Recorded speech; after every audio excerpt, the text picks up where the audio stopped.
मार्च की एक सुबह थी। घर की छत पर सो रहे मनोज के चेहरे पर धूप पड़ने लगी थी। कुछ देर करवट बदलने के बाद वह उठकर बैठ गया। उसने देखा कि उसका दोस्त विष्णु अपनी छत पर गणित के सवाल हल कर रहा था। गणित के सवाल तो मनोज को भी हल करने चाहिए, क्योंकि आज 12th का पहला पेपर गणित का ही है। लेकिन उसे सवाल बिल्कुल समझ नहीं आते। फिर भी उसने पास पड़ी गणित की किताब उठाई और पढ़ने की कोशिश करने लगा। मनोज अपनी तारीफ से बहुत उत्साहित होता है।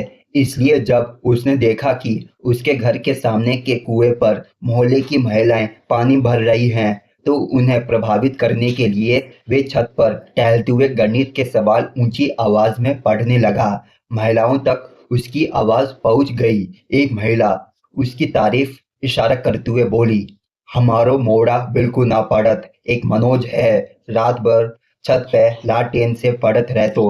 अपनी तारीफ सुनने का उसका उद्देश्य पूरा हुआ। उसने व्यर्थ हाथ में पकड़ी किताब किनारे रखकर गुलशन नंदा का उपन्यास जल्दी चटान खोल लिया। रात को 1 बजे तक लालटेन की रोशनी में पढ़ने के बाद भी उसके क्लाइमैक्स के कुछ पेज रह गए थे। उसने 10 मिनट में उपन्यास पूरा किया और बाहर कुएं पर आ गया। महिलाएं अभी भी पानी भर रही थी। एक बुजुर्ग महिला को कुएं से पानी खींचने में कष्ट हो रहा था। मनोज ने उसका कष्ट देखकर उसकी बाल्टी भर दी। पुरस्कार में उसे महिला का आशीर्वाद प्राप्त हुआ, लल्ला तू फर्स्ट में पास हो जाएगो। तब तक उसके सहपाठी विष्णु के पिता पंडित कालीचरण आ गए। गांव के स्कूल में कक्षा 8 तक गणित पढ़ाने वाले पंडित कालीचरण मनोज और उसकी योग्यता को अच्छे से जानते थे। उसे देखते ही वे बोल पड़े, परीक्षा की तैयारी कैसी है मनोज? गणित में पास होना मजाक नहीं है। फिर पंडित जी ने अपने बेटे विष्णु की तारीफ करना शुरू किया। मैंने तो विष्णु से कह दिया है कि फर्स्ट डिवीजन से पास नहीं हुआ तो मैं उसकी पढ़ाई बंद करा दूंगा। पर मैं जानता हूँ विष्णु गणित में होशियार है, उसके मन में पढ़ने की लगन है।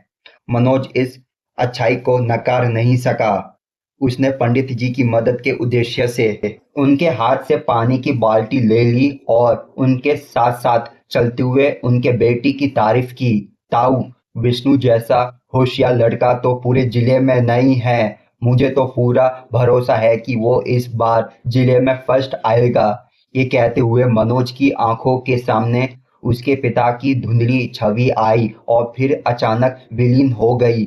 हल्की टीस उदासी के रंग में उसके चेहरे पर दिखाई दी।